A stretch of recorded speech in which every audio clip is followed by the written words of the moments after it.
말씀을 또 나눌 것인데, 주님, 우리의 마음을 모으고 정성을 모으고 주님, 우리의 생각과 주님, 우리 모든 것을 모아서 주님 앞에 드립니다. 왜냐하면 이것이 주님이 주인이시기 때문입니다. 우리가 10가지를 다 드려야 함에도 불구하고 그 중에 한 가지만 주님 앞에 드리라고 말씀하여 주신 주님의 그 은혜와 사랑을 우리가 기억하게 하여 주시고, 정말 우리를 풍성히 먹이시는 주님을 날마다 기억하며 주께 즐거이 드리는 우리 교회 되게 하여 주시옵소서. 감사드리며 예수님의 이름으로 축복하며 기도합니다. 아멘. 아멘. 네. 오늘도 이 자리에 오신 여러분들을 진심으로 환영합니다. 네, 우리 옆 사람에게 축복하셨으면 좋겠어요. 주님의 이름으로 사랑합니다. 주님의 이름으로 축복합니다. 네, 주님의 이름으로 사랑합니다. 주님의 이름으로 축복합니다. 네, 목사님과 또 저에게도 주님의 이름으로 사랑합니다. 축복합니다. 네, 할렐루야. 아멘. 네, 감사합니다. 여러분, 추석 명절을 잘 보내셨나요? 네. 추석 명절 지난 지 이제 한 주 정도밖에 안 되었는데, 네, 잘 보내셨다고 하니 저도 마음이 되게 좋습니다.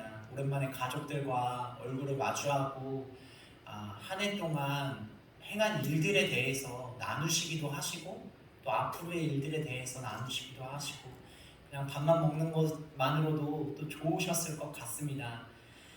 추석을 제가 살펴보니까 음력 8월 15일이에요. 둥근 달을 볼 수 있는 그때를 기념한 날입니다. 이 농부의 입장에서는 이렇게 얘기하고 있습니다. 5월은 농부들이 농사를 잘 짓기 위해서 땀 흘리면서 열심히 일한 날이고, 8월이 되면 한 해 농사가 다 마무리되는 때여서 봄철 농사일보다 힘을 덜 들이고 일을 해도 신선처럼 지낼 수 있다라고 해서 이 날에, 이 추석을 되게 좋게 여기고 있다고 합니다.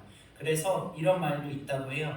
더도 말고 덜도 말고 늘 가윈날만 같아라. 이 추석 날만 같아라 라고 속담이 있다고 합니다.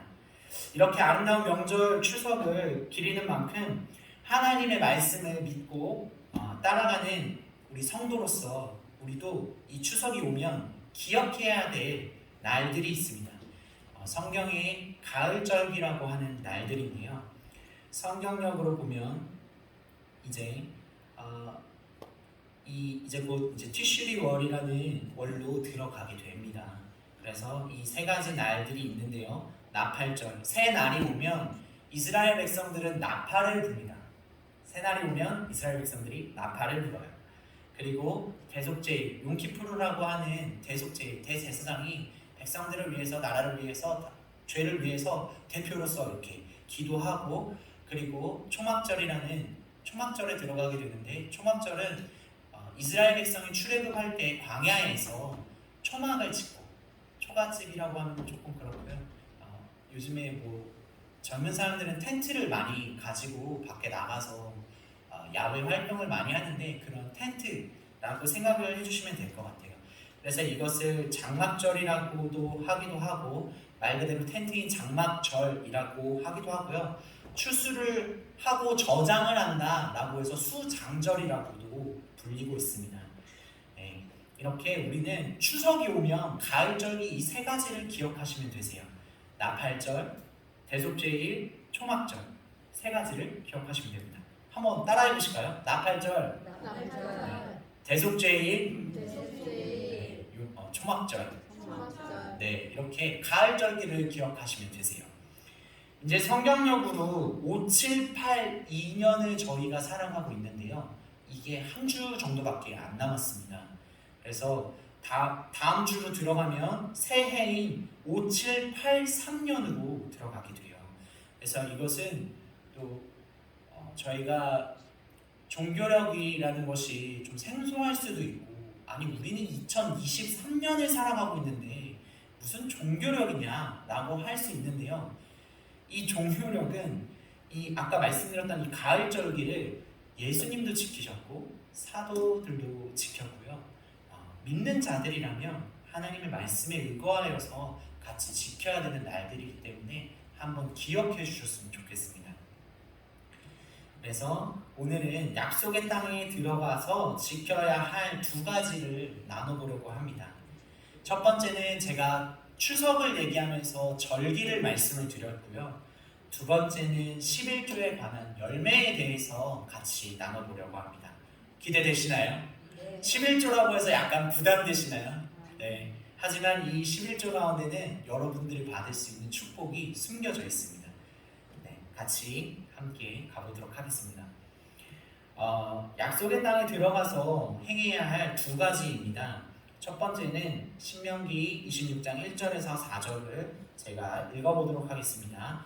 내 하나님 여호와께서 내게 기업으로 주어 차지하게 하실 땅에 내가 들어가서 거기에 거주할 때에 내 하나님 여호와께서 내게 주신 땅에서 그 토지의 모든 수산의 만물을 거둔 후에 그것을 가져다가 광주리에 담고 내 하나님 여호와께서 그의 이름을 두시려고 택하신 곳으로 그것을 가지고 가서 그때 제사장에게 나아가 그에게 이르기를 내가 오늘 당신의 하나님 여호와께 아뢰나이다. 내가 하나님께서 우리에게 주시겠다고 우리 조상들에게 맹세하신 땅에 이르렀나이다 할 것이요 제사장은 내 손에서 그 광주리를 받아서 내 하나님 여호와의 제단 앞에 놓을 것이며 라고 이야기하고 있습니다. 참 신기한데요. 약속의 땅에 들어가는 것은 사실 우리들에게 해당되지는 않았습니다. 이 말씀 가운데 의거했을 때에는 이스라엘 백성들이 가나안 땅에 들어가는 그 모습을 이야기하고 있어요. 오늘 본문에서는 그 이야기를 하고 있는 것입니다. 하지만 하나님께서 말씀을 예수 그리스도가 오심으로 우리가 주님의 백성이 되었기 때문에 또한 우리가 가나안 땅에 직접적으로 들어가진 않더라도 여기에서 나오는 주님의 놀라운 비밀들을 우리가 취할 필요가 있습니다. 약속의 땅에 들어가서 명령하신 먼저 첫 번째 절기는 오순절입니다. 놀랍죠? 오순절에 대해서 이 말씀이 오순절 성령이 강림한 날 라고 얘기하고 있지 않아요. 오순절은 77절이라고도 하고, 네, 77절이라고 초실절 다음에 있는 오순절이라고도 하는데, 77절은 7주를 계산해서 77절이다라고 얘기를 하는 것입니다. 오순절이 무엇이냐면 성령이 임하시는 날입니다. 구약 성경에는 이스라엘을 대표해서 모세가 토라 10계명을 받은 날이기도 합니다. 오순절을 통해서 사도행전 2장을 보면 오순절날 주님의 백성들, 주님의 제자들이죠. 사도들이 먼저 성령을 받고 그 구약 시대 때에 불로 임하신 모세가 10계명을 받을 때 불로 임하신 하나님, 동일하게 사도행전 2장에서도 불이 혀같이 갈라지는 것들을 경험하면서 주님의 일들을 말하게 됩니다. 그래서 이 오순절날 약속의 땅에 들어갔는데 하나님께서 오순절을 이야기하시면서 당신들의 손에 있는 그 광주리를 받아 주 당신들의 하나님이 제단 앞에 놓으면 이라고 얘기하고 있어요. 첫 번째로 오순절날 우리가 경험하는 것이 이것입니다. 그 광주리를 준비해야 되는 것이에요. 그래서 이 절기를 먼저 이야기하는 것입니다. 유대력으로 다음 주 월요일부터 5783년이 시작된다고 말씀드렸어요. 그래서 이 오순절 날에 광주리에 담을 우리가 광주리에 담을 것을 준비를 해야 되는데 막연하게 그냥 우리가 물질을 준비하자, 뭐 헌물을 준비하자, 막연한 건 아니지만 그냥 늘 똑같은 대로 한다고 한다면 여러분들의 마음 가운데 뭔가 뭐 늘 있었던 일이구나, 이게 왜 중요하지? 라고 할 것 같아요. 그래서 제가 우리 교회에게 권면드리고 싶은 것은 이 약속의 땅에 들어가자마자 오순절을 경험하는 이 이스라엘 백성들처럼 우리도 하나님 앞에 감사의 마음을 주님 앞에 고백하였으면 좋겠다라는 마음의 감동이 있었습니다. 우리가 매일매일 감사해야 한다라고 말하고 실제적으로 여러분들이 그렇게 하고 계신 줄을 제가 믿고 있습니다. 아침에 일어나서 주님 감사합니다, 맛있는 음식을 주셔서 감사합니다 라고 이렇게 고백하는 것을 알고 있지만 이 5783년에 오순절날 간절히 룻기를 읽으면서 사도들이 성령이 임하시기를 기다리고 그 날들을 지킨 것처럼 우리도 그렇게 하자는 것입니다. 그래서 다음 주에 헌물을 가지고 오셔도 좋고요, 헌금을 가지고 오셔도 좋고요, 감사의 그냥 제목을 담아서 쓰셔서 그것을 가지고 오시면 참 좋겠다는 것입니다. 저와 여러분들이 그렇게 한 해 동안 하나님께서 나에게 무엇을 해주셨는지 감사하면서 그것을 주님 앞에 가지고 오는 일들을, 그 축복을 누리시기를 예수 그리스도 이름으로 축복합니다. 아멘. 네, 그래서 이 오순절날 열매를 준비할 때 우리가 기억해야 되는 것이 있어요. 단순히 이 오순절이라고 제가 오순절 절기를 지켜야 한다고 해서 그럼 영광전도사가 얘기하는 것처럼 그냥 다음 주에 이렇게 가지고 오면 되지, 그냥 하루 전에 써서 가지고 오면 되지 라고 생각하시면 안 됩니다. 네. 이 한 주 동안 한번 해보는 건데 열매를 준비할 때 우리의 자세는 어떤 것일까요? 신명기 26장 5절에서 10절을 우리 합독하여서 같이 읽어보도록 하겠습니다. 신명기 26장 5절에서 10절 말씀입니다. 시작. 너는 또 내 하나님 여호와 앞에 아뢰기를 내 조상은 방랑하는 아람 사람으로서 애굽에 내려가 거기에서 소수로 거류하였더니 거기에서 크고 강하고 번성한 민족이 되었는데 애굽 사람이 우리를 학대하며 우리를 괴롭히며 우리에게 종노동을 시키므로 우리가 우리의 조상의 하나님 여호와께 부르짖었더니 여호와께서 우리의 음성을 들으시고 우리의 고통과 신고와 압제를 보시고 여호와께서 강한 손과 편팔과 큰 위엄과 이적과 기사로 우리를 애굽에서 인도하여 내시고 이곳으로 인도하사 이 땅 곧 젖과 꿀이 흐르는 땅을 주셨나이다. 여호와여, 이제 내가 주께서 내게 주신 토지의 수산을 만물을 가져왔나이다 하고 너는 그것을 내 하나님 여호와 앞에 두고 내 하나님 여호와 앞에 경배할 것이며 라고 이야기하고 있습니다. 여기서 아람 사람, 내 조상은 방랑하는 아람 사람이었습니다 라고 이야기하고 있습니다. 이스라엘의 선조는 누구였습니까? 아브라함이었습니다. 아브라함은 방랑하는 아람 사람이었습니다. 아브라함은 먹을 것이 없어서 이집트로 내려간 사람입니다. 먹을 것이 없어서 죽을 뻔하여서 이러다 내가 망하겠구나 하고 이집트로 내려간 사람입니다. 아브라함만 내려갔을까요? 아브라함과 그의 자손인 이삭과 야곱도 모두 이집트로 내려갔습니다. 왜냐하면 멸망할 형편에 놓여 있었기 때문입니다. 그 환경에 놓여 있었기 때문에 아브라함과 이삭과 야곱도 다 이집트로 내려가는 것입니다. 그런데 놀라운 것은 그들이 무언가를 막 잘해서 뛰어나서 은사가 막 뛰어나서 놀라워서 그들이 잘된 게 아니에요. 하나님께서 이집트에 내려가게 하셨는데 그곳에서 그 소수의 민족이 그 수많은 이집트 사람들보다 그 시스템보다 크고 강하고 번성한 민족을 이루게 하셨습니다. 할렐루야. 그런데 그 애굽 사람들이 그 이스라엘 백성들을, 그 소수의 민족들을 보면서 두렵고 떨려했던 거예요. 무서웠던 거예요. 왜냐하면 내 밥그릇을, 내 나라를 잃어버릴 것 같았으니까. 목숨의 위협을 느끼니까. 그렇죠? 네. 여러분들도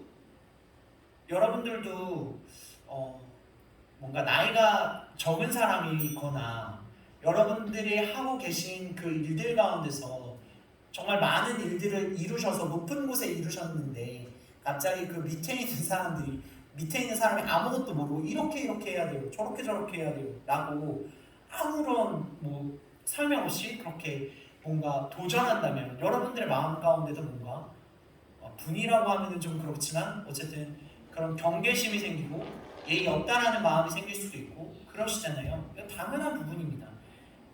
이 당연한 부분을 애굽 사람들이 느끼고 있었던 것이에요. 그래서 그들이 위협을 느끼니까 그들이 이스라엘 백성들에게 중노동을 시키기 시작합니다. 중노동을 시키기 시작해요. 노예로 쓰기 시작해요. 여러분들 잘 되기를 원하시죠? 네.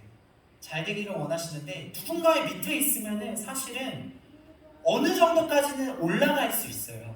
근데 그 지붕을 치고 넘어갈 수는 없습니다. 동의하십니까? 저도 마찬가지입니다. 저도 누군가의 밑에서 회사에서나 일을 할 때에 제가 받는 월급이 한정돼 있어요. 하지만 제가 막 그것을 엄청 노력한다고 해서 엄청 많이 뭔가 수주를 따온다고 해서 영업을 잘한다고 해서 인센티브라는 것이 있을 수 있겠지만 보너스라는 것이 있을 수 있겠지만 제 월급은 고정되어 있는 거예요. 그 월급의 이상을 어떤 사장님이라든가 그 회사보다 높게 가져갈 수는 없는 것입니다. 그렇게 어려운 상황 가운데 이스라엘이 놓였다는 것이에요. 그것을 그래서 주님, 우리 조상은 아람 사람이었고 방황하는 자였고 이집트의 노예, 우리 선조들은 이집트의 노예였습니다. 그럼에도 불구하고 하나님께서 우리와 함께 하심으로 인해서 우리가 약속의 땅 가운데 들어올 수 있게 되었습니다. 이 약속의 땅 가운데 들어와서 오순절이라는 첫 열매를 주님 앞에 드릴 수 있을 정도로 주님께서 나를, 우리 민족을 이렇게 축복하셔서 주님, 우리가 이 열매를 준비할 수 있었습니다. 주님, 내가 한 것이 아닙니다. 주님, 우리 민족이 한 것이 아닙니다. 오직 주님이 하신 것입니다 라고 이 말씀을 통해서 고백하고 있는 것이에요. 그래서 열매를 준비할 때 우리가 감사의 기도 제목을 내자고 얘기를 했는데 하셔도 되고 안 하셔도 됩니다. 하지만 이것을 준비할 때 전날에 그냥 막 준비하는 것이 아니라 생각해보자는 거예요. 하나님이 나에게 어떤 일들을 하셨을까? 2022년 가운데 1월부터 9월까지 지금 이 시간 동안 정결함으로 얘기하면 작년 9월부터 지금의 9월에 이르기까지 하나님이 나에게 무엇을 하셨는가? 이것을 주님 앞에 고백하길 원합니다. 내가 나된 것은 주님 아무것도 없습니다. 내가 나의 능력으로 된 것 아무것도 없습니다. 나의 은사로 된 것 아무것도 아닙니다. 그 은사를 주신 것도, 나를 여기까지 인도하신 것도, 건강하게 하신 것도, 나의 가족들이 건강한 것도 다 주님의 은혜입니다. 할렐루야. 아멘. 그렇게 준비하시기를 바랍니다. 네. 그리고 나서 우리는 고백해야 되는 것이에요. 이 열매의 주인인 누구이십니까? 바로 하나님이십니다. 나의 나된 것은 아무것도 없으나 오직 주님으로 되었고, 주님, 이 열매의 주인은, 이 현대로 따지면 우리 월급의 주인은 주님이십니다 라고 고백하는 이 겸손한 고백이 우리에게 필요합니다. 11조에 관련해서 제 이야기를 잠시 한번 해보려고 합니다. 제가 고등학교 때 일이었습니다. 저는 물론 부모님들이 다 자식들을 귀하게 여기시고 하시는 부분들을 제가 잘 알고 있습니다. 그러나 제 위로는 누나 2명이 있고 10살 정도의 차이가 나고요. 저희 부모님이 저를 위해서 많이 기도하시고 아들을 달라고 기도하셔서 이제 낳으셨어요. 그래서 힘든 일 잘 시키지 않으시려고 노력을 하셨는데 저도 제 삶이 있잖아요. 부모님이 어렵게 낳아주셨지만 저도 제 삶이 있어서 과자가 먹고 싶기도 하고 아이스크림이 먹고 싶기도 하고 피자가 먹고 싶기도 했었습니다. 그런데 사실 저희 부모님이 주시는 용돈으로는 제가 그것을 감당하기가 참 어려웠어요. 교통비 정도와 그냥 이제 고등학교 되었을 때는 그냥 이제 학교를 다니는 거 외에 이제 교통비, 그 다음에 뭐 학교에서 필요한 준비물 요 정도 살 수 있는 정도의 그냥 돈을 이제 약간은 주셨습니다. 그런데 제가 아는 교회 동생을 통하여서 휴대폰을 팔기 시작해요. 그 휴대폰을 팔면서 용돈을 벌 수 있는 기회가 있었습니다.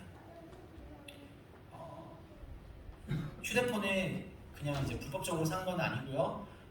우리 개인이 싸게 그 좋은 물건을, 괜찮은 물건을 싸게 팔면 제가 평균 시세보다 낮은 가격으로 한 뭐 1, 2만 원, 뭐 2, 3만 원 낮은 가격으로 그것을 이제 사서 멀리까지 가고 전철 타고 가서 사서 가지고 와서 그거를 제가 올려서 다시 파는 거예요.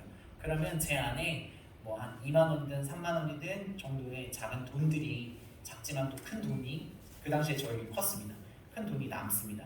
그래서 이렇게 이 돈들이 막 쌓이다 보니까 헌금을 이제 당연히 해야겠죠. 이 헌금을 해야 되는데 헌금을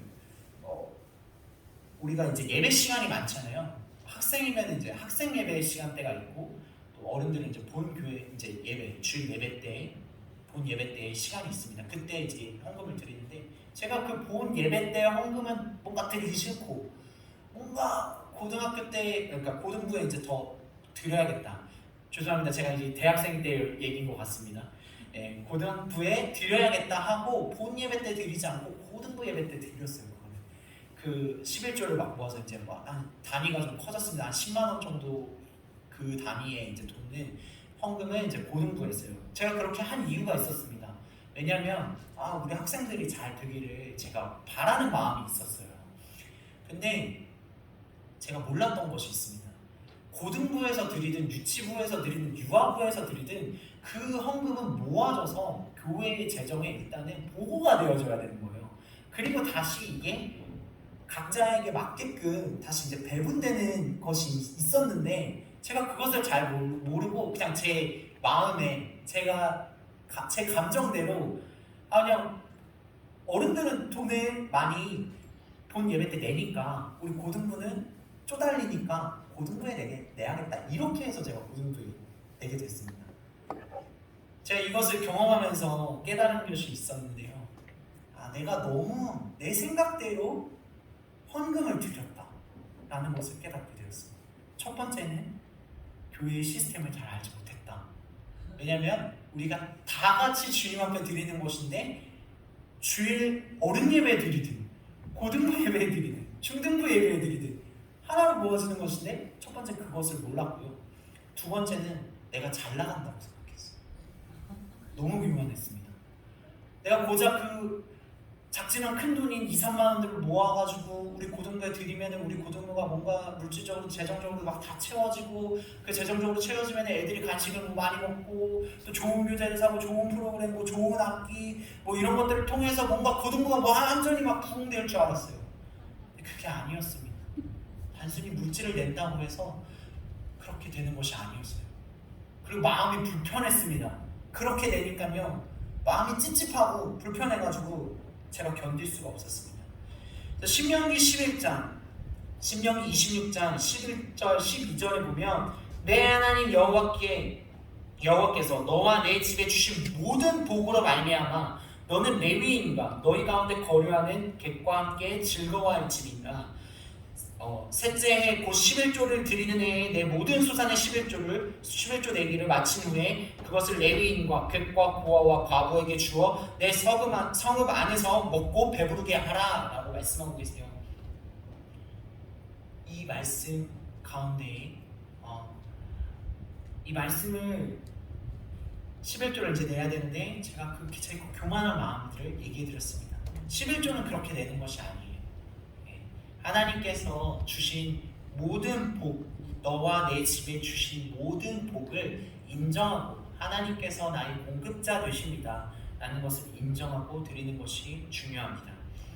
열매를 바치는 자의 축복이 있습니다. 제가 앞서서는 11조를 드리는 열매를 드리는 이제 태도에 대해서 이야기를 했고 마지막으로는 이 11조를 드리는 열매를 드리는 자의 축복에 대해서 이야기를 하려고 합니다. 앞서 이야기했던 것처럼 말씀을 통해서 하나님께서 우리에게 모든 복을 주셨어요. 그래서 먼저는 레위인에게 제사장에게 그것을 가지고 나가야 합니다. 그런데 우리가 가질 축복은 무엇이냐면 하나님께서 아무것도 없는 우리에게 복을 주셔서 월급을 받게 하시고 집에서 고기를 먹게 하시고 쌀을 먹게 하셨습니다. 그것을 제사장과 함께 나누는 것이에요. 제사장과 함께 나눈 다음에 하나님께서 거기서 끝나게 하시지 않으셨어요. 그 10가지 중에 한 가지를 제사장에게 드리는데 그 한 가지마저도 하나님께서는 풍성하게 주신다는 것이에요. 그렇게 풍성하게 주신 것을 제사장에게 준 것뿐만 아니라 우리는 하나님께 빚진 자들이기 때문에 나와 같은 일들을 겪고 있는 우리 공동체 가운데에도 하나님께서 그것을 나누게 하십니다. 이것이 우리에게 주시는 축복이에요. 우리가 우리 스스로는 할 수 있는 것들이 아무것도 없어요. 내 공동체도 마찬가지입니다. 함께 이스라엘 백성도 약속의 땅 가운데 들어왔을 때 할 수 있는 것이 아무것도 없었어요. 똑같은 선조였고 똑같이 방황하는 자, 노예였고, 그렇지만 하나님께서 모든 것을 주셨기 때문에 그것을 인정하고 나와 동지, 나와 한 민족인 이스라엘 백성들을 생각하면서 가난하고 빚지고 개기고 이방인인 그리고 고아와 과부에게 나의 소산을 나눠주어서 성읍 안에서 먹고 배부르게 하는 것이 열매를 바치는 자의 축복입니다. 여러분들 그러면은 성경에서는 항상 고아와 과부, 개, 그리고 외국인, 이스라엘 가운데 거주하였던 외국인 가운데에 베풀라라고 하였는데, 이 현대를 살아가는 우리들에게는 그 약한 자가 누구일까요? 그것은 여러분들이 하나님께 여쭤보시면 좋겠습니다. 여러분들 주변에 분명히 있으실 거예요. 그런데 그 주변 사람들을 생각할 때 저 사람이 나보다 못하니까 나눠줘야지, 이런 태도는 아닙니다.